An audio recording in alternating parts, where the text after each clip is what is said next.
Oke. Eh, Selamat malam Bapak Ibu. Jadi pada video kali ini kita akan membuat video lanjutan sesuai janji saya. Jadi di channel Telegram tadi sore saya janji saya akan bahas mengenai ini.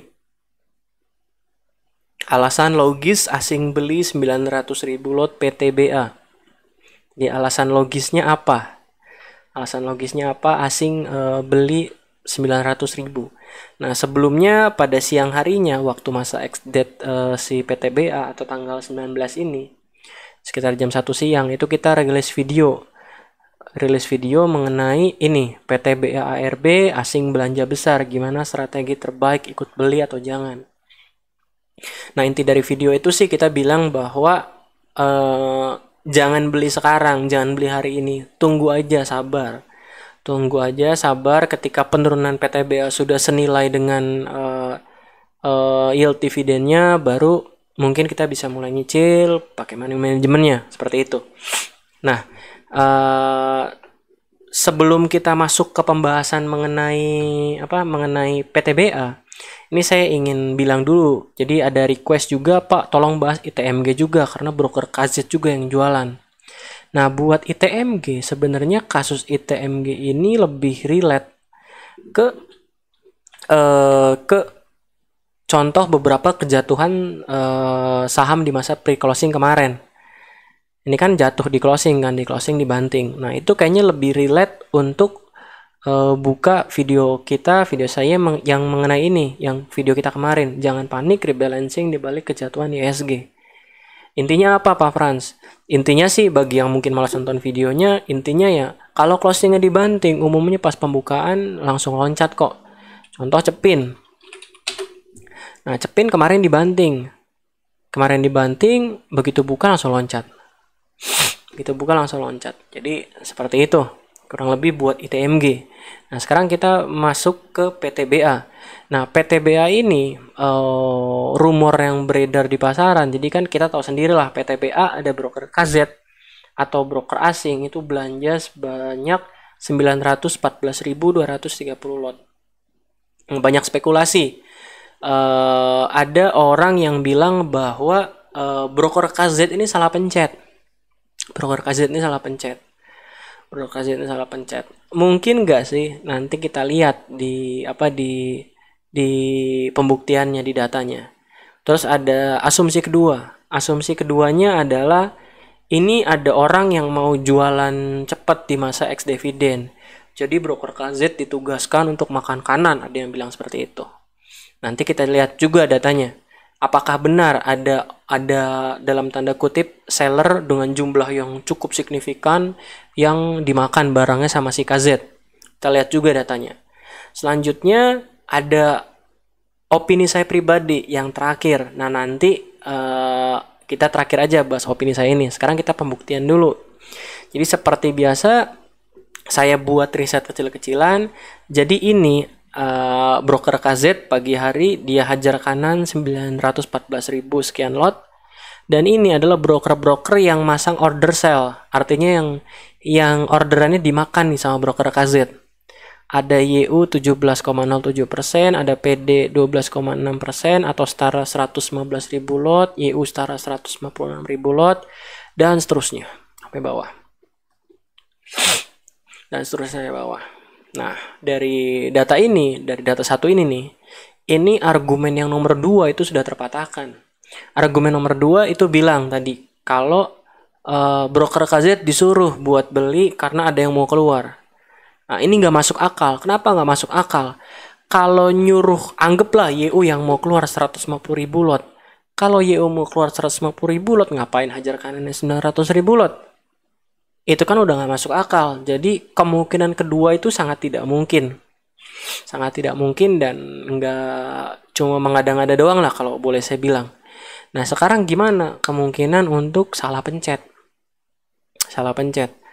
Karena saya pun sering salah pencet. Mungkin Bapak Ibu saya rasa pun sering salah pencet, apalagi yang pakai HOTS. Bapak Ibu yang pakai HOTS versi HP, versi mobile, itu kalau kita masuk ke portofolio, Kita masuk ke portfolio, lalu kita klik sahamnya, itu langsung masuk ke form sell, langsung masuk ke order sell. Nah, saya sering banget tuh niatnya mau averaging saham, malah jualan saham karena saya nggak lihat itu masuk ke form sell, saya langsung masukin volume, saya langsung masukin harga, taunya malah kejual, malah hajar kiri. Padahal niatnya mau beli, mau ngantri. Itu saya sering banget. Nah, kalau saya sering dan Bapak Ibu sering, kenapa broker KZ nggak boleh? Ada pembelaannya, karena dananya besar banget.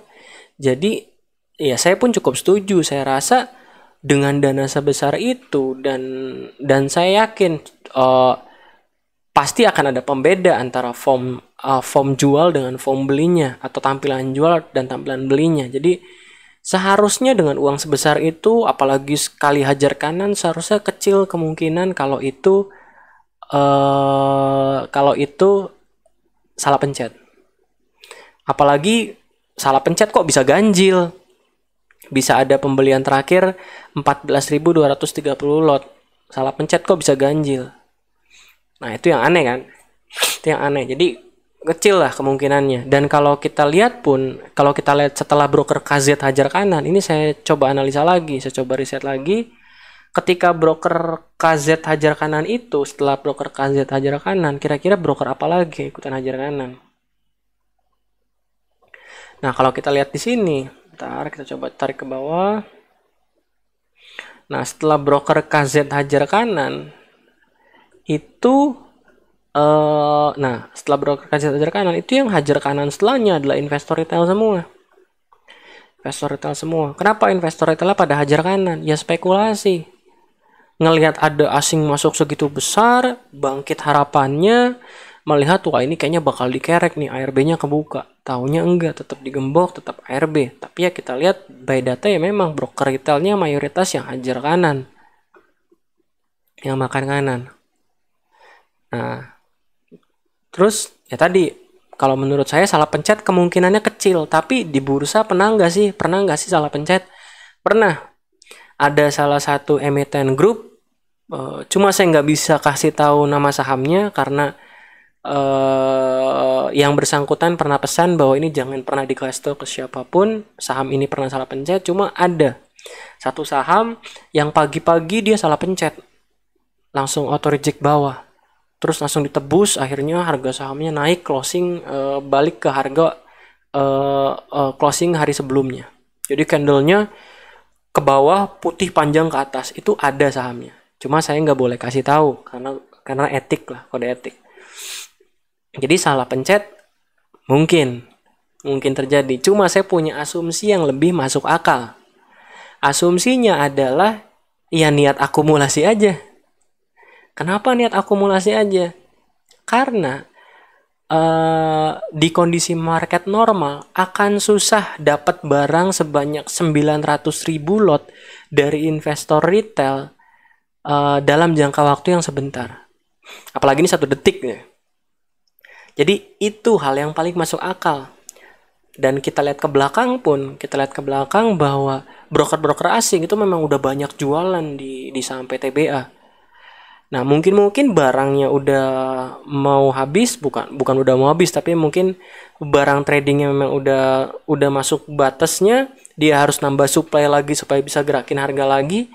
Ya cara paling tepat adalah bukan beli pada saat kondisi market normal, tapi beli ketika orang-orang pada takut dan mau jualan. Karena kita tahu sendiri, PTBA ini banyak yang nebar fear. Banyak yang menebar ketakutan. Ada yang bilang dividend trap, ada yang bilang akan ARB 5 kali, 6 kali, itu nggak masuk akal sih. Intinya banyak banget ketakutan yang ditebarkan di forum-forum saham tentang PTBA ini. PTBA jadi ketakutannya berlebihan. ARB 4 kali, 5 kali, 6 kali dan seterusnya. Nah, jadi karena ketakutan itu orang-orang mungkin langsung pasang order pagi-pagi hari ini. Dan ya tadi aji mumpung, kebetulan nih gue mau akumulasi. Udah aja gue makan kanan semua langsung. Dapat barang banyak waktu sebentar. Jadi itu menurut pandangan saya. Terus Pasti ada pertanyaan, loh kalau gitu Pak Franz, kalau gitu kedeteksi dong akumulasi asingnya di berapanya. Ya iya sih kedeteksi, cuma masalahnya, bukan masalahnya, apa ya? Cuma hal yang cukup menarik kalau Bapak Ibu perhatiin adalah investor retail atau kita itu gampang lupa. Bukan investor retail, tapi mungkin saya bisa generalisasikan semua orang Indonesia. Mayoritas orang Indonesia itu gampang lupa. Gampang lupa ini pernah akumulasi, gampang lupa ini pernah ini. Dikasih aja saham, misalkan PTBA, ARB lagi, terus dikasih sideways. Terus tiba-tiba ada saham, misalkan saham real. Tiba-tiba volatile, seru, rame. Atau saham BRI, rame lagi. Pasti orang-orang pada lupa kalau asing itu masih nyangkut di PTBA. Kalau asing itu masih nyangkut di PTBA. Jadi retail itu gampang lupa. Jadi nggak masalah kalau dia udah akumulasi besar. Terus kalau dia udah akumulasi besar, terus lupa ceritanya. Terus gimana cara supaya buat retail lupanya tadi? Ada saham lain yang menarik, retail juga lupa kok. Seperti itu. Nah itu kalau dari saya. Cuma yang paling penting, sebenarnya nggak penting yang mana yang benar, mau salah pencet, akumulasi, atau apapun. Faktanya memang broker KZ beli 914.230 lot ini. Jadi terlepas dari ini, niat memang mau akumulasi atau memang salah pencet, ya faktanya memang ada broker KZ yang beli dan dia nyangkut. Dan uangnya cukup besar. Bukan uang yang kecil. 200 miliar. 200 miliar bukan uang yang kecil. Seperti itu. Jadi bukan uang yang kecil. Itu buat KZ, buat di PTBA. Nah, kenapa saya bilang bukan uang yang kecil? Bentar. Mana nggak muncul. Nah, coba kita lihat PTBA. Ini PTBA rata-rata inflow-nya itu palingan berapa tuh? Kita lihat. Nah, ini rata-rata inflow outflow-nya itu paling berapa puluh miliar doang. Nah, ini cukup besar nih. Di sini nyampe 207 miliar. Jadi ya bukan uang kecil buat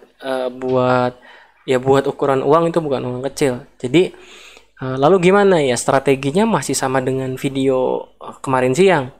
Tunggu aja ARB sekali lagi, atau besok atau Senin nanti ketika buka. Ini waktu Senin nanti buka ini ada dua kemungkinan, masih ARB atau sudah mulai volatile.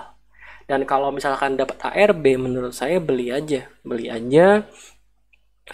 Money manajemennya diatur, dalam artian jangan langsung hajar kanan, karena bisa aja yang ketiga dibuat sideways dulu, dibuat turun perlahan dulu supaya retail pada kabur, retail pada lupa akan fakta bahwa asing pernah beli 200 miliar di harga atau reject bawah atau 2280 ya untuk mengantisipasi itu aja. Nah, itu paling strateginya yang bisa digunakan untuk PTBA. Jadi berhentilah berdebat ini asing kenapa, ini bego banget salah pencet, ini ada karyawan yang dipecat, atau apapun itu argumennya, ya nggak penting juga sih mau salah pencet mau enggak. Cuma kan faktanya saya bilang bahwa walaupun apapun alasannya, yang pasti broker KZ udah beli sahamnya, udah beli cukup banyak, dan itu harus kita jadiin, tapi harus kita inget terus, harus kita pantau terus. Jadi saya imbau di sini Bapak Ibu jangan gampang lupa. Dikasih saham lain nanti lupa PTBA, diganti saham ini lupa PTBA, lupa asing dan segala macam. Jadi itu paling dari saya. Semoga bermanfaat. Sampai ketemu di video selanjutnya. Selamat malam.